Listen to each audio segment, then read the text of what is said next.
Oh, I haven't put creamer in it yet, but yes. Strong? It's hot. A little bit on the burn my lips side. Oh, right. Yummy.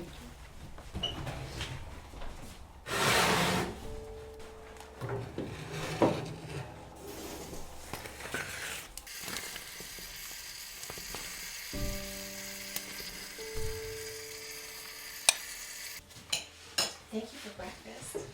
We drove down this one amazing road and I saw pronghorn for the first time, and then within minutes, there were whitetail and two beautiful giant moose not far in the distance, two mises. Nice big bull in there, the one that I was calling in when I ouched. See, what really happened is I just wanted to actually just match Jordan, so after calling a moose towards me, I just ducked into the vehicle and oopsidly caught the door on my eye, and then I had blood pouring down my face. Yeah, on the left. I'm the left and you're the right, and now we have face wounds, matching face wounds. Woke up to the crackling of Brock, the stove, and now I want to go and I want to do some bird hunting. I want to go check out some geese and gray partridge and maybe some sharptail grouse. Our goal today, a bit dry of a year, so we have to figure out where the birds be.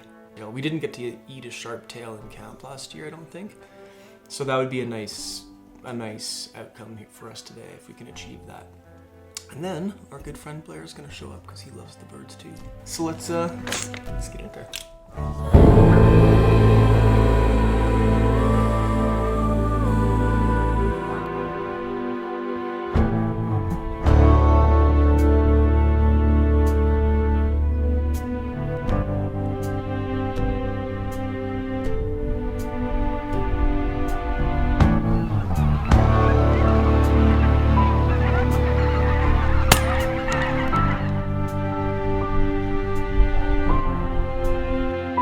I didn't get one, but I'm pretty happy with my first shot because I saw that flock take off.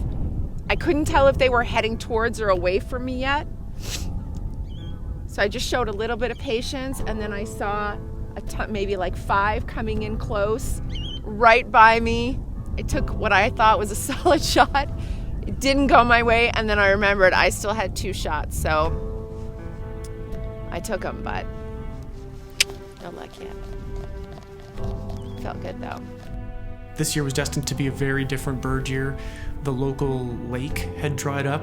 The bulk of the waterfowl migration was missing this corridor because of the water shortage. There still were pockets of them, enough that we could get on the odd little group of them, but I mean, we're talking tens of birds instead of 10,000 birds. Like, that's the kind of magnitude of difference. Oh, look at that. Check that out. Oh, wow. This is gonna flavor my pâté brisé for my savory pie. That's what that's gonna do. It's like lavendery and rosemary all at the same time. It's so like woody and herbaceous. I mean, look at the color of this. It's like purple and blue and greens. One could think it's a really sort of bleak and sort of boring landscape, but to me, there's a stark beauty to it that I love. When you can see miles and miles off in the distance, there's like a weird comfort in that for me. Like, I feel really grounded and solid. It's just super magic, that's all. Yeah, it's super magic.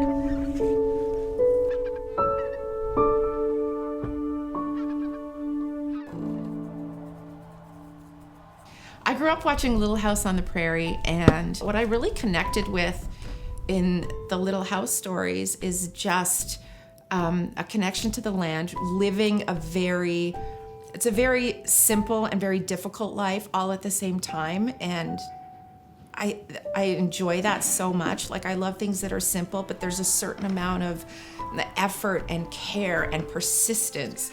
That was a time that bred people with such fortitude and character, and I love that. I think I would have been better off living like 100 years ago. You know, if I could like grow the grain and pick the berries and make the bread and things to feed my family and send my kids off to school over the hill to the little schoolhouse, I think that would have been a really great existence for me. I harvested some beautiful prairie white sage, which is Artemisia ludoviciana, maybe. And I'm going to infuse some flour because I think we'll be able to taste it in this pâté brisé that I'm gonna make for a savory bird organ meat pie. So I'm gonna let this rub it in, and then I'm just gonna let it sit overnight. In a flaky pie crust, that might be just the right amount of florality and depth that would sort of accent the organ meat without overpowering. And it's, you know, it's a lot of playing around. I don't know. We're gonna find out, but I think that's what you do. You will only learn its strengths and where it belongs through trial and error. Sometimes it's not gonna work, but you have to be willing to go there to figure it out. Not always does it go where you want it to. Oh my God. I'm extremely nervous that Blair's here. I was super excited, and then right away I thought, oh God, no, like I can't cook in front of this person. I'm really excited to cook this, but I'm also really excited to just creep over his shoulder as much as possible and just take notes. I'm not nervous, so I just want to call that out. My turn.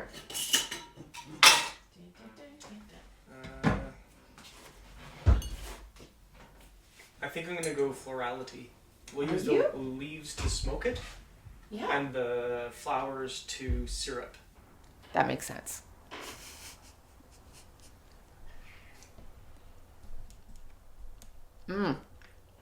Whoa. Those flowers are amazing.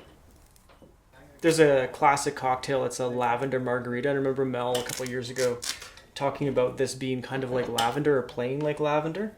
So I'm stripping the flowers off the stuff that Jordan's using for the dough or the crust for the pie. I want to infuse this into a simple syrup. So just looking for that florality to show up in the syrup. We'll see if it happens. I mean, this is a bit of an explorative cocktail, as I've been doing a fair bit of in the kind of seems to be the norm. Whoa! Whoa! Whoa! Whoa! Whoa! Whoa! Woo! Whoa! Whoa! Made the simple syrup at home. It's just 1 part sugar, 1 part water.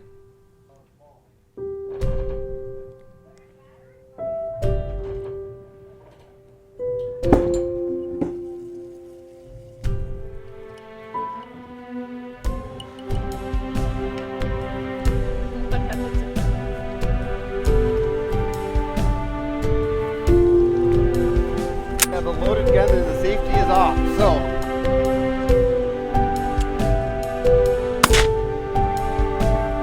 That was a good shot, right? Yeah! Not that one.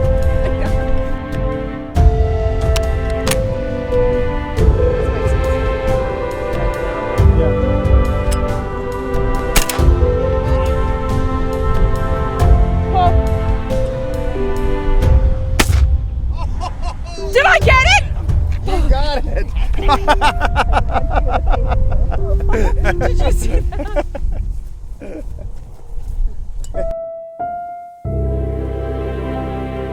Actually, anything that flies directly up this side, I'll take you to this side of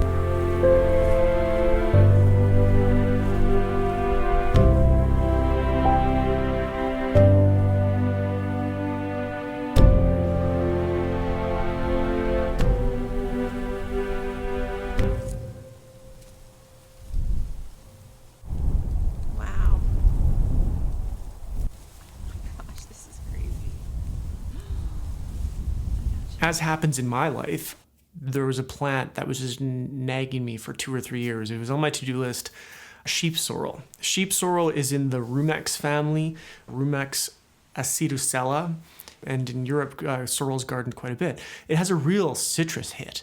And so when I found sorrel in this ecosystem, I went, whoa, okay, we have acidity. That's interesting. Yeah. Totally got that beautiful acidity to it, like a sorrel I've bought in July. It's cool to have this time of year. So sorrel, like, just because of the high citrus in it, we've done things like garnish fish with it. So like maybe pan-sear a fish and just finish this in the pan with it. And we've also blitzed it up into one of our oils. Cool delicacy to be able to find out here. I didn't even know we'd come close to finding something like this. So yeah, I like it a lot. Even right now, palate cleanser, and it doesn't leave any aftertaste in your mouth. So it's just clean, which is really sometimes hard to find in wild foods because they might be a little astringent at the end or some bitter. And this is clean flavor, which will help out anything that we're gonna do. I also just had a chef do a beautiful tomato water for me a couple nights ago that was peeled tomatoes with a tomato water, and then he let the tomatoes drain overnight, and then we take the liquid out of it, and then he finished it at his place with a little touch of wasabi. So it's almost kind of that plain where you guys are like talking about, you have fresh horseradish that you picked, and then all of a sudden you could be like fresh horseradish even with the tomato water, and then we could like chop the tomatoes if we don't want them to be like the main focus, and then this could get put into there as well. Typically when I'm foraging sorrel, it's a wood sorrel, so it looks completely different. It has, I always think that one has more rhubarb on the end of it because it kind of has a sweetness with that kind of acidity. So I'm always like, oh, rhubarby and great with pork. I'll put that on top of pork. Whereas this one, you know, lettuce greens and kind of that real lemony citrusness out of it. I often just throw that sorrel, the wood sorrel, in a salad. Like I eat that fresh all the time.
I actually shot like into where he was flying, just ahead a little bit. It felt like, God, it was the perfect moment. Look, he's beautiful.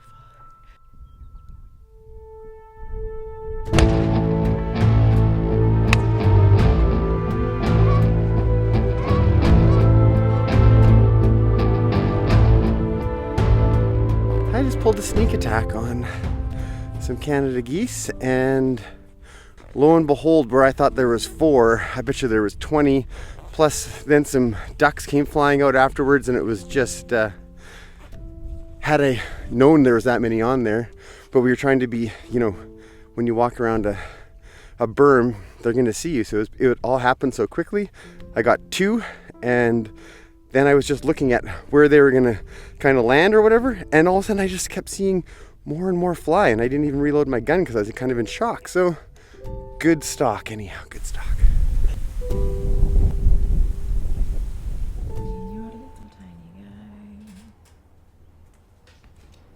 I'm trying to infuse this flower with a nice little sagey pop, little prairie white sagey pop.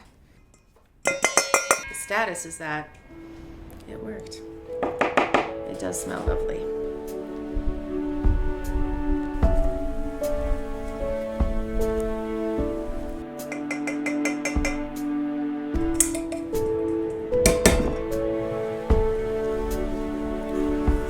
So then right there, you've got your gizzard, and you got your heart right there.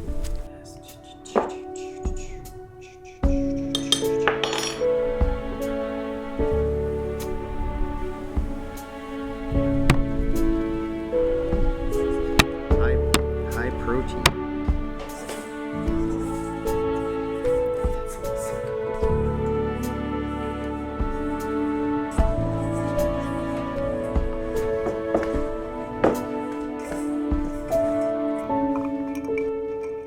So maybe I meant to be born like 100 years ago, or like Little House on the Prairie days, plus KitchenAid mixer. Smells amazing.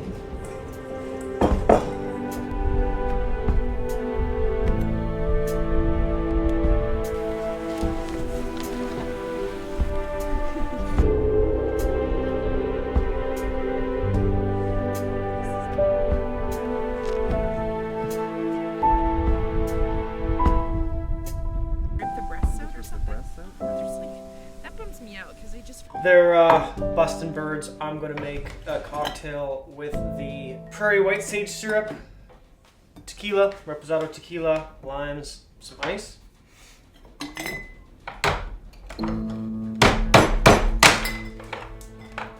Prairie white sage got onto our list back in season 8 with Mel and has not left.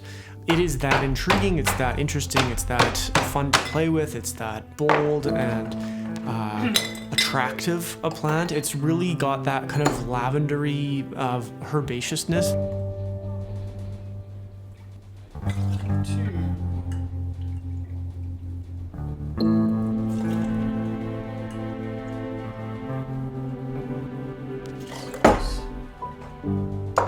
Next step. This is a plant you can't infuse into booze, and oh, that smells good. I'm gonna need 3 ounces of the prairie white sage syrup. It smells really, really floral. I feel like I've been fluking out on trying stuff lately, and it's just kind of working for me. And then the same amount of lime, essentially. 3 ounces lime.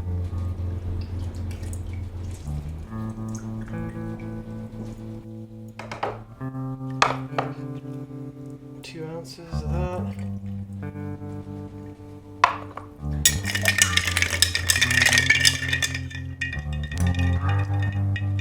Well, that's delicious. Holy crap. They have interesting fat that the other ones did not have.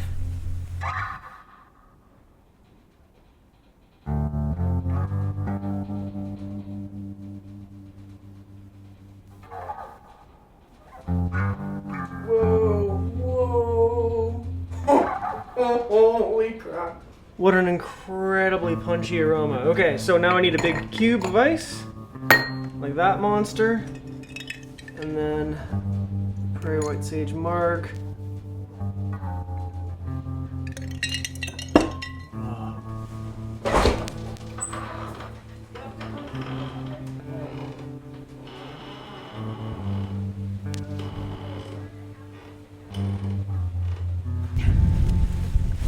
Oh, look at you! Come on! Holy. That smells amazing. Look at that.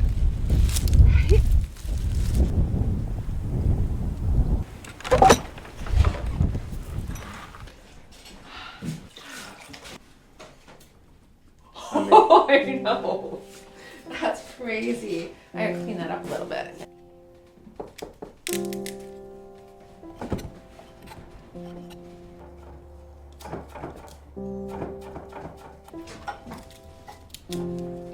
Is that horseradish ready to be grabbed? Maybe really quickly.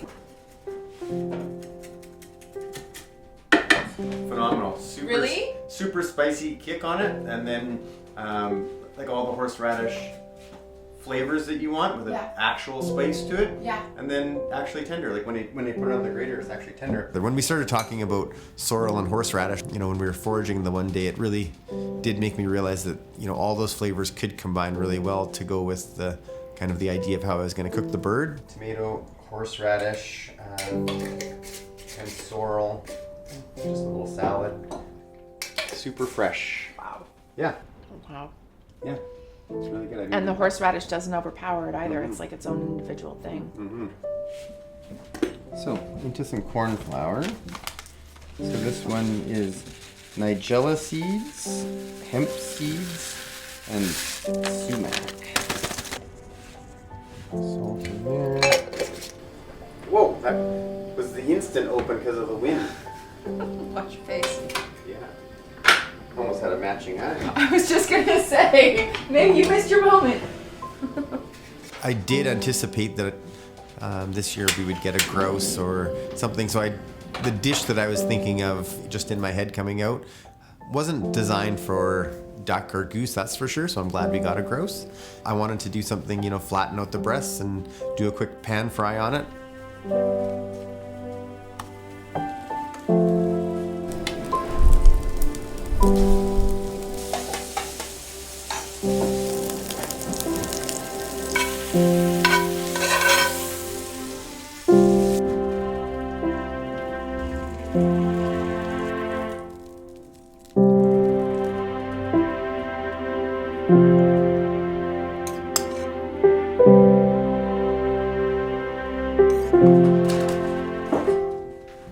Very soft and almost.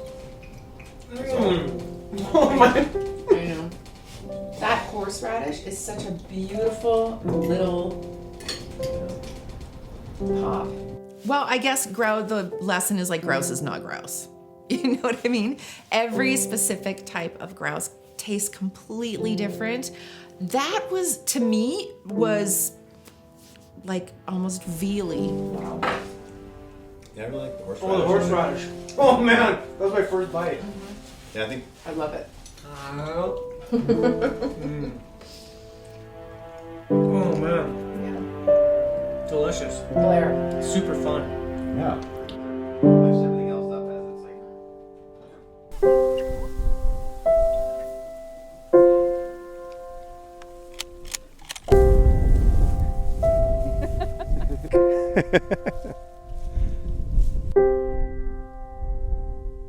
Heart is the only one that will require much, so we'll Right. open it up, trim out some of the parts that aren't as tasty. We have spruce grouse and ruffed grouse. We have sharptail grouse, and now we have goose. And I mean, if we wanted to, we could use some of your mallard, but it's a little bit late. So we have 4. So it's going to be a melange of wild bird guts. Yeah. That's a terrible way to put it. Is that the technical? That's Okay, the culinary term. The culinary term for inner bits. Okay. Yeah. Sharptail. Oh yeah, you got what a collection of hearts. You only have to trim the top, so it's just this. Blood, but they're just so delicate that they're fine like that. So they're gonna be good like that.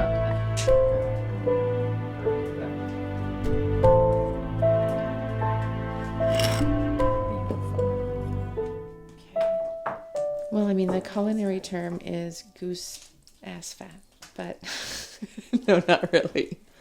It's goose fat. It might be. And we're gonna render it.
him. Second pop out of the sky. Nice. And then I even went for a third. I didn't even get too excited. Oh my God, look at him. Oh.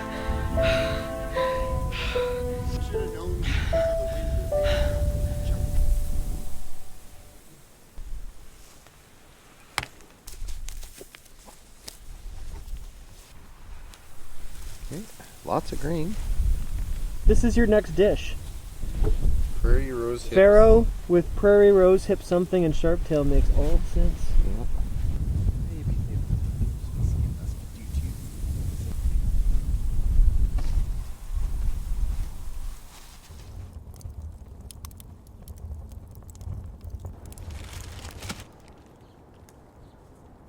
So we had some pretty severely brutal winds, like I think 70k plus, maybe 80. And so rather than light a fire in the wood oven down there in, you know, an environment where you just don't want to be the guy that starts a grouse fire, we headed back and did the baking back in my wood oven back at home. This is one of those dishes that it's bold and smart and is special to that moment, because the odds of us having that kind of array of poultry, wild poultry, offal to work with, it's not common. It's not very well, but it's gonna be delicious. Is this the musical part where there's like the musical dance or the musical ending? Ready? It takes a special kind of person, and Jordan has that kind of, that fearlessness. She'll get like a really bold idea in her head and just like go for it. So props to her for that. She created something that I would never have put on the project for fear of it being too many layers of care and difficulty and attention to detail and execution required. And she just went straight through it and ran straight down the field. We so rarely have to adapt anymore. And I think that that builds a fortitude and a strength of character, and that's really important. You know, few people put themselves in situations like this where you have to really adapt to a really natural environment just on a primal level for basic sustenance. Like, that's a world that we don't live in anymore. There's something that comes with knowing that you can survive and take care of yourself. And not only that, but like thrive and have these amazing, beautiful experiences, beautiful meals. There's such a basic humanity and pride that comes from taking care of yourself in that way. Okay. With such a strong connection to your land, where you come from, right? It's so specific. I don't know how to explain that level of connection, but I need it, you know. I want my kids to understand that. It's not just you need something, you go to the mall, or you're hungry and you open the fridge. It's just so much more than that.